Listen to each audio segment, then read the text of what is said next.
Welcome to Different Better Show with Elaine Rasmussen, where we talk about wealth wisdom and money moves, making finance simple for everyday people. I'm your host, Elaine Rasmussen, founder and CEO of Social Impact Now, Connect Up Institute, and general partner of the Integrated Capital Fund. Thank you for joining me today. In our last episode, we talked about getting ready for capital, such as a loan or investment into your business, and that process, which is called due diligence. Today, I'm going to turn my attention to the digital world of finance to tackle a topic that's becoming increasingly crucial in our connected lives, and that is cyber financial fraud.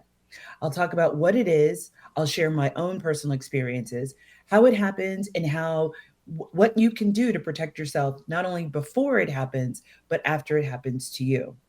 Whether you're a tech newbie or a seasoned netizen, today's episode will amp up your defenses and refine your cyber risk game. You're not going to want to miss this episode. Trust me, you'll be glad you were here.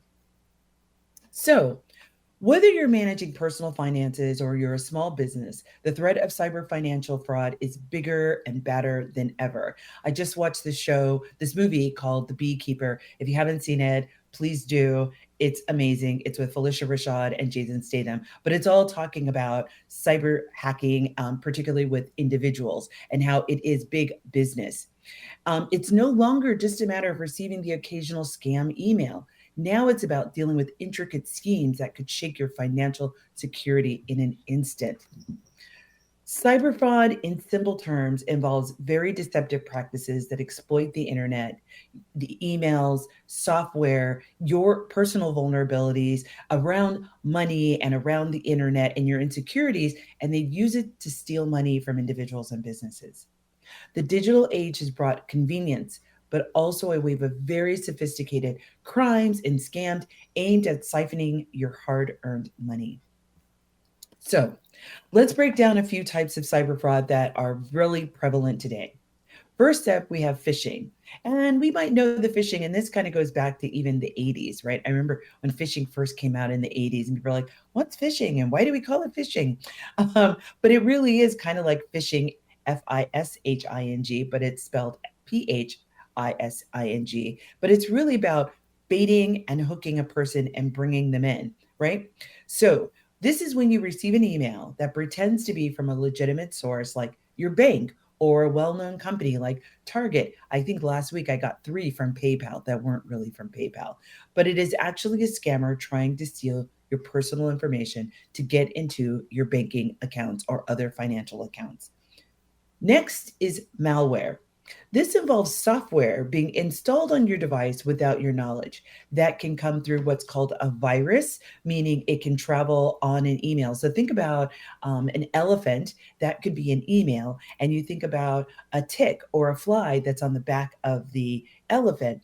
That little tick or fly is the virus that travels with the email that gets into your system and starts to learn everything about who you are, what you're doing, your passwords, etc. The software can log into your keystrokes to pull down your passwords, it can access files, and more. All of this with the purpose of draining your bank accounts and hijacking your digital identity. Another devious trick is business email compromise. Here is a criminal hack into that impersonates a corporate email to defraud a company, its employees, or partners. This happened to a CFO friend of mine literally this week, and I'll talk more about that later. Often, cybercrime involves fake invoices or an urgent wire transfer request. This bill needs to be paid right away, or hey, these batches of payments that are going to your vendors is stuck, and we need your information to be able to make sure that your vendors get paid. And let's not forget the most recent and most sophisticated and most prevalent part of cyber financial fraud, and that is social engineering. You may not have heard that word, but you're going to start to hear more about those two words, social engineering. This is a newer term for a range of tactics that exploit human psychology rather than technical hacking methods. Scammers might call or text you pretending to be someone that you trust to trick you into giving up sensitive information or money. This happened in my office this week, and I'll share that story with you. So, first, let's get into three different stories of three different crimes that have literally happened in the last 6 to 12 months. So, as I mentioned before, I was talking to a chief financial officer friend of mine, and he was sharing with me how he received a telephone call through the switchboard of the company that was directed to his main line that was telling him, that was saying that this was somebody, a real person at the real bank that their company banks in, that they use for their banking. However, the person's title that the person used, the fake person, used a real name but used a different title. And it just so happened that my CFO friend was thinking, wait a minute, that's not their title. I don't understand why this. Did they person have a new title? Did they get a job change? And the, the end, what ended up happening was a request, a digital request to send out over $300,000 to pay bit. It had all the bells and whistles of something legitimate that was happening. The other thing, the other story that I'll share with you is what happened in my business literally earlier this week. We use Google products. And so one of my staff, who happens to be a newer staff member, received a chat message that sounded like it was coming from me. And it made reference to other employees in the organization, but the request was that this person go and buy gift cards, and that to take pictures of the gift cards and send them digitally to me, but it wasn't really me, right?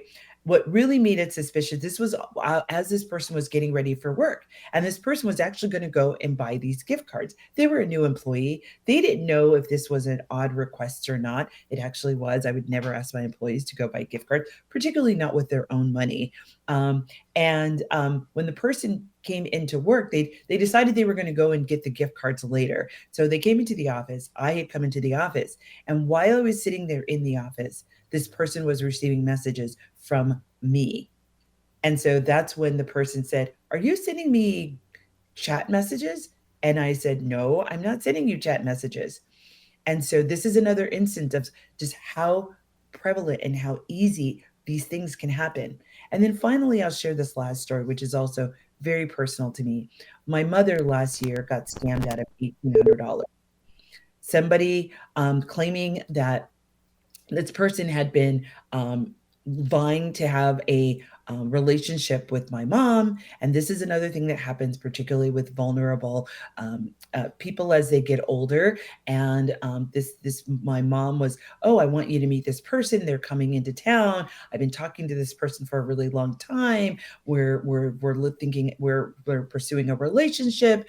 And at this point, my mom had already sent $1,800 in cryptocurrency. My mom knows nothing about cryptocurrency, but this person had created this whole story about, "Hey, you know what? This is just temporary. I'm going to give it back to you." And my mom was even telling me about how this person was like, wanted to reimburse me for my trip, coming to see my mom. My mom lives in another state, but wanted to reimburse me, but wanted to meet me. And and it was so frustrating and so heartbreaking, because I had to break the news to my mom that this was all a scam. This person wasn't real. And now we're now trying to get $1,800 back of cryptocurrency, which I had to tell my mom is far from likely ever to be retrieved again. So I share all these stories with you, one, to know that it can happen to anyone. It can happen to big organizations, wealthy people, poor people, older people, young people, college educated people, business owners. These people are vultures, and they prey. So these stories are to illustrate the importance of staying vigilant in your digital interactions. But let's talk about, how do these scams actually happen? Well, let's get into that a little bit. Scammers use a variety of tactics to ensure that they to ensnare their victims. So I mentioned phishing emails, for example, are crafted to create a sense of urgency or fear. So listen to your body. If you're having a visceral reaction of like somebody sent you something that made you scared, that's maybe your first clue to check it out. And we'll talk more about that. They might tell you that your account's going to be closed. They might say you're going to lose all the data on your computer, or you'll face a fine if you don't act quickly. And you don't want that to happen. Or worse, they'll leverage your relationships. They'll talk about, hey, you don't want this to happen to your children. You don't want your children to find out, or you don't want your business partners to find out, right? They're preying on our fears of insecurity, right? This panic leads to us clicking on malicious links that need proper scrutiny, right? Or just to be verified. I've received messages, I talked about this earlier, that look like they came from the local or federal government. I've received some from the IRS. And what the IRS will tell you is, we will never email you. If you call the IRS office, your local office, or the office in DC, they will tell you all of our communication is by USPS mail, which doesn't mean you shouldn't be diligent, because, like I said, the scammers are getting really good. They will send you something that looks very official and it's not. Everything looks official, and yes, it's a drag, but you have to call and find out and see if it's legitimate. I realize that might be long holding times, so maybe if you're on a long commute, that's an ideal time to make that phone call if you know that you're calling a government agency or some other organization where you know you might have to be on hold for a little while before you actually reach a person. But it's well worth it. If you think about the 20 or 30 minutes you spend on that call versus the hours you may have to spend in retrieving whatever information's been compromised, it's a small price to pay. But I digress. With fake invoices, they often look like real ones. And this is another way that you might see a scamming opportunity. It might come from a vendor that you already work with. Scammers might even hack into real email threads that you have been communicating with one of your vendors or suppliers, and then make a fraudulent request and make it look like it's legitimate. One of the things that I like to do, one of my hacks, is I always look at the email address. The email address has a lot of information in it. So whenever I get an email that I think may be fraudulent, when you look at the email address, if it has at Gmail, if it has at Yahoo, or if it has the name of the company in the email, but the name of the company isn't after the at symbol, that's probably a questionable email, and you want to do a little bit more due diligence on how legitimate that email is. When it comes to weak security, something as simple as an easy to guess password can give scammers the keys to your financial kingdom. Using public Wi Fi without a secure connection can also leave you exposed to these lurking people who can capture your data. And there are things like virtual personal networks. There are other ways that you can go onto public Wi Fi, but still keep yourself safe and secure from people who are also on public Wi Fi looking for vulnerable ways to enter in the computers or devices that are around them. So, to safeguard yourself, it's always smart to double check through another channel. Give your bank an actual phone call. And I know people don't want to make phone calls anymore, but call them. There are people who will pick up the phone. Use the number from the official website of the financial institution, not from the phone number that's on the email. You might see an 800 number, and it used to be the days where an 800 number was a clue that it was legitimate. That no longer is the case, right? For stronger security, use unique passwords for each site and think about using a password manager to keep them protected. And we'll talk a little bit more about password managers in a minute. Remember, knowledge is your best defense. By understanding these threats and how they work, you can protect yourself, your loved ones, and your business against them and help others do the same. You're listening to Do Different Better with your host, Elaine Rasmussen. Stay with us. Coming up, we'll talk about proactive and retroactive safeguards to safeguard your finances against cyber criminals. Stay tuned.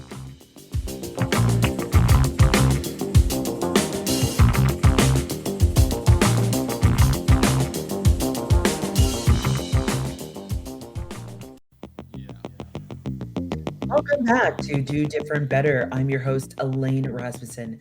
Now that we understand what cyber financial fraud is and how it happens, it's time to get you the knowledge and tools to prevent these digital predators from affecting your life and your business. In this segment, we're diving into proactive measures that you can use to safeguard your finances, whether you're an individual or you're running a small business. First up, let's talk about personal cybersecurity. One of the simplest yet most effective defenses against cyber threats is your password strength. Your passwords, again, are the keys to your digital financial kingdom. Using weak, easy to guess passwords like your birthday, your anniversary, your children's birthday, while yes, I understand, it's like Elaine, it's a lot easier to remember that than a 12-digit number. But I want you to think about this, you having an unsafe password or easy to guess password is like leaving your front door unlocked. And I don't think you'd want to do that, right? Um, the first step is upgrading your cybersecurity to ensure that all your passwords are strong and unique. A strong password is typically about 12 characters long and it includes numbers, symbols, upper and lowercase letters. But remembering a different strong password for every account can be daunting. I realize that. So that's where password managers come in. And there are a lot of tools like on your browser, if you're using Chrome or if you're using Safari, there are password managers that are built in. But there are other tools that can help you generate more complex passwords securely and easily. You only need to remember one master password to access all those passwords. When I worked at the State Department, I can't tell you how many stories I heard about our diplomatic security raiding offices of officials to see if their passwords were written down in their office. I heard one story where someone had put their master password on the inside of the toilet tank. They were still chastised and reprimanded for that. You're not supposed to have any of your passwords written down and any place. You're supposed to memorize your master password, and then that becomes the gate key to all other passwords that you need access to. But let's get back to business. Let's now talk about two-factor authentication. You might sometimes see it displayed as 2FA. Yes, it can be annoying, particularly in an organization, but it is an extra added layer of security that requires not only your password, but also something that only you would have access to, like your phone. If someone steals your password, they have get access to your password, they won't be able to access your account without this second factor. So what the way that it works is if you many sites are now requiring that you have some kind of two-factor authentication. And how it works is you log in with your password, whether you're using a password manager or you've memorized the password, and it sends a message to your phone, usually a text message, sometimes a phone call. I think QuickBooks you can have an option of receiving a phone call or you can get a text. I think my bank gives me an option. I can receive a secure message through a phone call or through my phone, and it can be a landline or a cell phone number. But they'll call you and they'll give you usually a 6 to 8 digit code that you then type in on the web screen that will then let them know that one, you are the real person that is accessing this information or accessing this platform. Another thing that you can do is keep your software up to date. And I realize that's a lot of software, but there's lots, our computers and our laptops now are really good. If you turn on the setting that says keep updates, automatically update, or ask me, notify me whenever there's an update. That way you'll know for all the platforms that you use or all of the software that you're using that you're always up to date on what is the latest and greatest. That's a really great way to do that. So whether it's your operating system, apps, your security software, updates often include patches for security vulnerabilities that fraudulent people are working to exploit. Make it a habit to update your software as soon as these updates are available. Another thing you can do is educate yourself on spotting phishing attempts. It's so important. Be wary of emails or messages that demand immediate action, or that they ask for your personal information, or they contain suspicious links. Always check the sender's credibility before interacting. Like I said, remember, go into the when you get an email, sometimes when I in my Google products, the email is truncated, so I can't see it. So I actually have to go into the little top where it says to. I have to click on the little down triangle to actually see the full email. And I'm almost every single time you can see either it's at best it looks suspicious. At worst, you can tell like this isn't a real email address. When it says, Wells Fargo at Gmail, that's not a real address. Wells Fargo would never have a Gmail address, right? So that is not something that you want to open, right? You don't want to open the email. And the thing about it is often you can find out the two without opening the email. So especially on your phone, you can open the to part and see I'm sorry, the from part, who it's from. And also check the to, because sometimes your email address isn't correctly written. So that's another clue that it may not be legitimate. But if you look at the from, who it's from, and sometimes you can see who it's from without actually opening the email. Because remember when my elephant analogy, there could be a virus that's traveling with that email and you don't even know it, right? So be aware of that. But once again, educating yourself on spotting phishing attempts. Do not open suspicious links. If you know the person, if you think you know the person who sent it, once again, reach out to them. Say, hey, did you send me an email? This happened to me the other day. I received an email. Who did I receive an email from? I received an email from my business bank, actually a phone call, and they were persistent with calling me. And so I was afraid to call the number back. And so followed my own advice.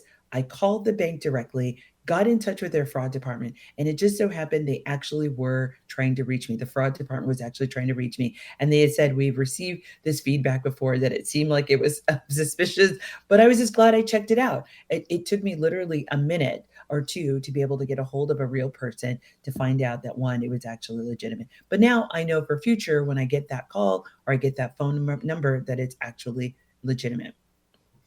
But these are great steps that for your first line of defense that can actually significantly reduce you becoming a victim of cyber fraud. But now let's shift our focus to small businesses because they are also like older people, single people. Small businesses are right up there with ideal candidates to be ripped off. The stakes are even higher with a small business, as one single breach can compromise your customers' trust, your financial stability of your business. You may have heard some of the larger companies like Target and Best Buy and PayPal who've been infiltrated, or their data has been ransomed, right? So once again, it happens to big companies and it can happen to small companies. Big companies have insurance and IT departments that can help them get back on track, but you as a smaller business may not have that resilience. So we want to make sure you're protected. So, for any business, big or small, ensuring a secure IT infrastructure is non negotiable. This begins with having the right technology and expertise in place.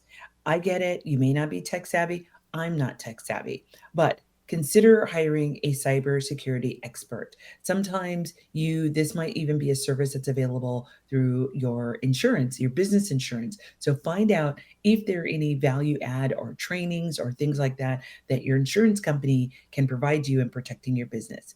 But these cybersecurity experts can help you set up firewalls, use encryption for your data, ensure your networks are secure from all kinds of different intruders, right? um, Another thing, I've done this, get cyber insurance for your business. It's an add on top of your general liability insurance. But once again, you never know when these threats are going to happen and you're never going to know what the implications are. And I would hate for any of your businesses to close as a result of an incident that could have been prevented by spending maybe $100 a year on getting cyber insurance.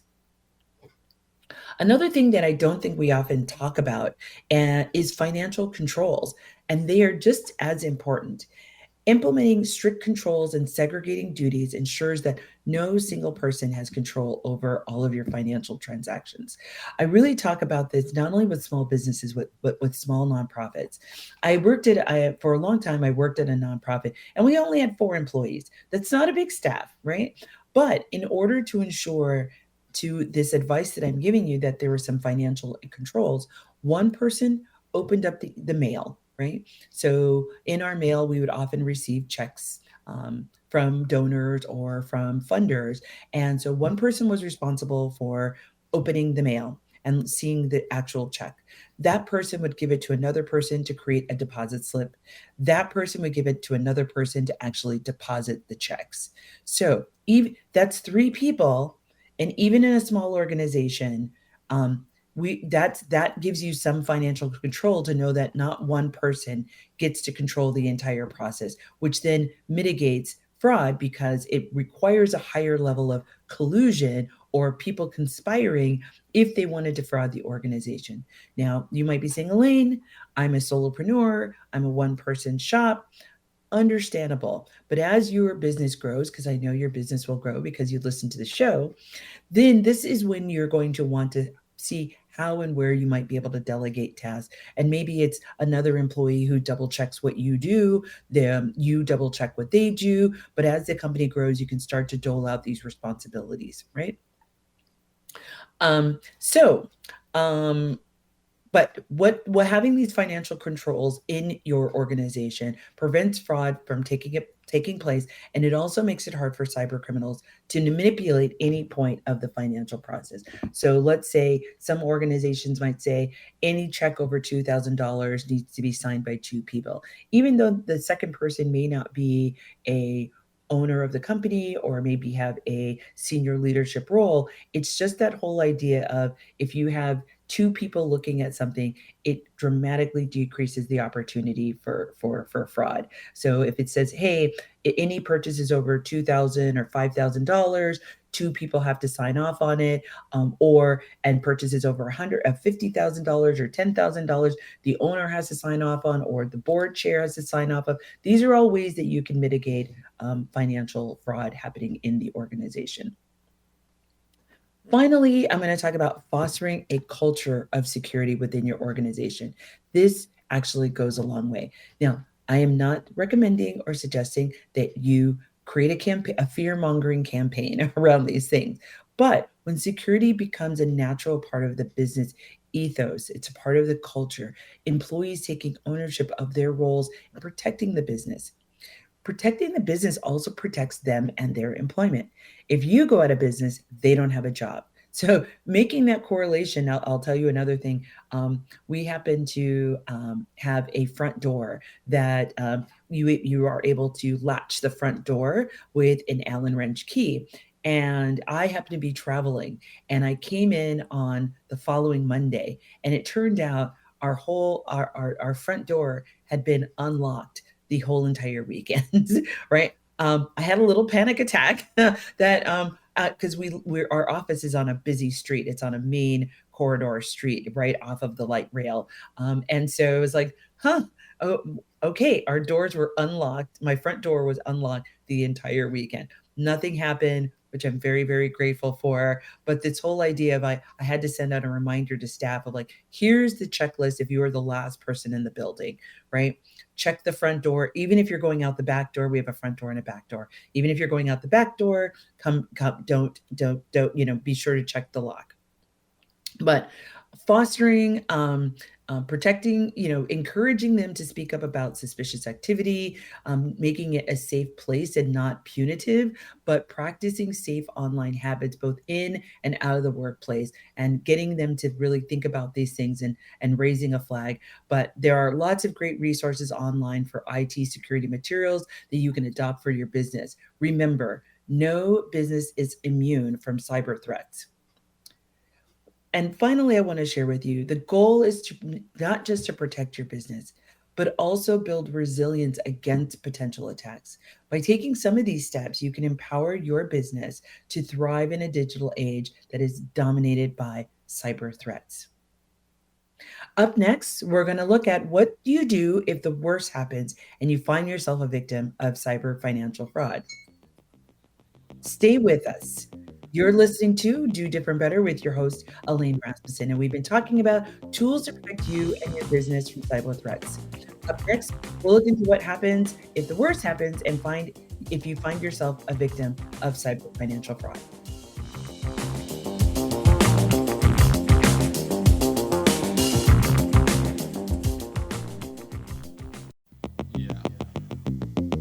Welcome back to Do Different Better. We just talked about, if you're just joining us, protecting ourselves from cyber financial fraud. But what happens if you fall victim despite all of your best efforts? Let's dive into some crucial steps to take to take action immediately after detecting fraud and explore how you can recover from it. So, discovering that you have been a victim of financial fraud can be a shock to the system. You may feel embarrassed or ashamed, and I want you to stop that. Do not think that. While this is completely understandable, you must know that these cyber criminals are experts at what they do. They come for you like a lion stalking their prey. They are relentless. So, your first actions in the aftermath are super critical to protect yourself and minimize the damage. So, when it happens to you, and it's far more likely that it will than it won't, act fast, okay? But first things first, contact your bank or the credit card company immediately. Whatever the financial institution that is related to the crime, contact them first off. The quicker you report the fraud, the faster they can freeze your accounts to prevent further unauthorized transactions. But also, they're far more likely to be able to trace what's happening in the moment. Most banks have a 24-hour hotline specifically for fraud claims. Remember, time is of the essence. Right now, there's lots of credit cards where I love the Discover card. They have a feature with, if you have their app, if you even left your card maybe at a restaurant or something like that, you can put a hold on the card from your phone. I love that. That's remarkable. And you may find your card, or maybe you had a wild night out and you don't know what happened to your card. Maybe it's still sitting at the bar. You can put a hold on the account until the next day. Go back to the establishment and say, "Hey, did I leave my credit card here?" If you didn't, you can then request a new card from the company. But if you did and you get your card back, you don't have to go through the hassle of getting a new number. I don't know about you, but I have a lot of information stored in my pre-purchasing with Amazon. And so to have to go and fix all those things, it's a little bit of a hassle. But once again, safety first, safety first, safety first. Next, it's important to report the fraud to the local and perhaps federal law enforcement authorities. This could mean your local police, and it definitely includes filing a police report with the relevant crime unit. So it might be a cyber crimes unit, it might be just a traditional officer, but it could be something like the Internet Crime Complaint Center. These are all different reporting elements. Your particular town or district or county may have a specific division, or if you don't have a police department, maybe it's your county sheriff department, but they typically will have a division that specifically takes fraud complaints. Reporting to the authorities quickly helps them to track down the perpetrators and possibly prevent future crimes. I always respond to suspicious email. What I do is I copy my local FBI office on the email so they can track the IP address and other metadata traffic that is going with the email. So that's another way that it's a simple thing. Anytime I think I get something suspicious or I know that it's suspicious, I just reply to them and I copy. I might blind copy or I might CC my local FBI office. That way, it's on their radar, and I don't have to make a phone call. I'm hoping I don't have to make a phone call. I've never really checked that out. I probably should. Now let's talk about what comes after the immediate response in recovering from cyber financial fraud. Recovery can be a challenging road and it's exhausting, but many have walked it successfully. Once One of the very first steps in the recovery process is to explore legal avenues. This might involve working with a lawyer to understand your rights and potential actions to recoup your losses or sue for damages if applicable. But your insurance company may also be able to help you here. They can represent you because especially if you decide that you're going to make an insurance claim, they have folks that are specifically tasked with working on these kinds of episodes. Restoring your personal and business reputation and score is the next thing you want to do. So, ensuring that you report the fraud to the credit agencies and dispute any fraudulent transactions or accounts open in your name. This is also crucial to making sure that your financial and credit history is accurate, especially if you're a business and you have to operate on business credit. You want to make sure that you've done that. If you're a business, you may also want to report to Dun and Bradstreet. If you are a government contractor, whoever you are doing business with, you want to let them know as well, and they may have a reporting agent that all of those kinds of reports go to. So make sure that you're doing that. But in all of this doom and gloom, I do want to share some success stories. There was one business owner who, after being hit by a phishing scam, worked with forensic specialists to secure their systems, recovered almost all the money that they lost, and through swift legal action, was able to make a full recovery, if not almost 95% recovery. And now this person mentors others in cybersecurity practices. Another is an individual who I know who was quick to spot unauthorized transactions, reported them immediately, and through credit monitoring, managed to restore their credit score within a year, all while helping to catch the fraudster through diligent documentation and cooperation with law enforcement. Recovery is just not about getting back what was lost, but it's also learning and evolving to prevent future incidents. It's about turning a bad experience and turning it into a good experience for growth and education, and share your story. I think there's so much shame around this. I think if we normalize that there are people who are actively get paid to do this, we should be just as diligent in sharing when these things happen and what was our recovery story, and making sure that people know how these different ways that people can scam you so that it doesn't happen to somebody else. In today's digital world, having the right tools can make all the difference. Ask your bank or your accountant to share with you their recommendations for top rated security software and tools that are must haves for individuals and businesses, whether it's antivirus software to advanced firewalls, secure password managers. Choosing the right tools can shield you from cyber threats. When selecting these tools, consider factors like the level of security you might need, the size of the business that you're in, and specific features that cater to your industry or personal use habits. Education is really the first line of defense, and guess what? It's free. I encourage you to check out courses and workshops focused on cybersecurities. Websites like LinkedIn, Cyber, or Coursera often have specific trainings that can elevate your understanding and preparedness. You can also go to YouTube, right? And just put in the search bar latest cyber hacking financial scams for small businesses and see what comes up, right? Once again, this isn't for you to now have a new thing to be obsessed with. But it is for you to have some hyper awareness around, right? Just like potholes, right? Think of your cybersecurity when you're driving down the road like a pothole. How can you avoid them? Because when you hit a pothole, that could mean a new tire, could be a new chassis, could be a new axle, and you don't want that to happen, right? So being vigilant, being present is the name of the game here. The goal is not to be an expert, but to prevent yourself from being as vulnerable as a gazelle in the middle of the Serengeti. Don't forget to join local or online support groups and forums where you can receive ongoing advice and community support. Whether you've been a victim or you're in a small business, this is great for that, because you don't have to be the expert. You don't have to be hyper diligent. People are going to share their stories and be like, "Oh, that's one more thing I can implement in my business." These platforms and communities are also often free and can be very invaluable in staying updated on new threats and sharing experiences. So, with all that, I hope that you've been able to take away from this, once again, not a level of fear, but hopefully a level of empowerment, hopefully a level of confidence that you have access to the things that you need to make sure that you are safe and secure, your business is safe and secure. And I really, really hope that I hope this episode goes viral.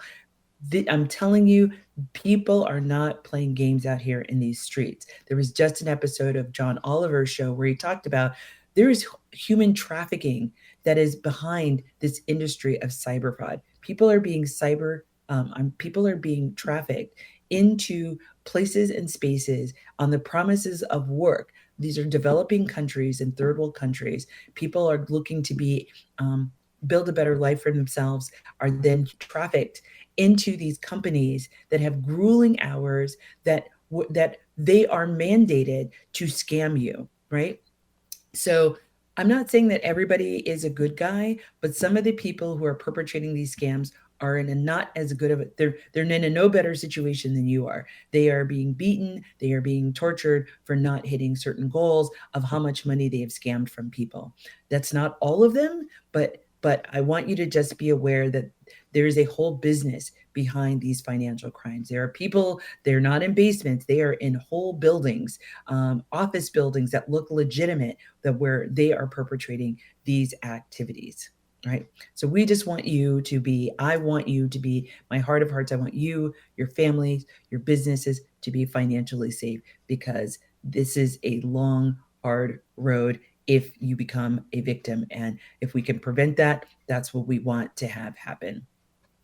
So, that wraps up today's episode on cyber financial fraud. Remember, the key to combating this threat is a combination of diligence, vigilance, knowledge, and employing the right tools. Um, if you're like Elaine, you've talked about a lot of things. Where do I even begin? This isn't like, I want you to think about this as losing weight. I want you to think about this as preparing for a marathon. It is not a destination, it's a journey. So just start thinking about, pick one thing a month that you're going to work on, either personally or with your staff in your business. Pick one thing a month.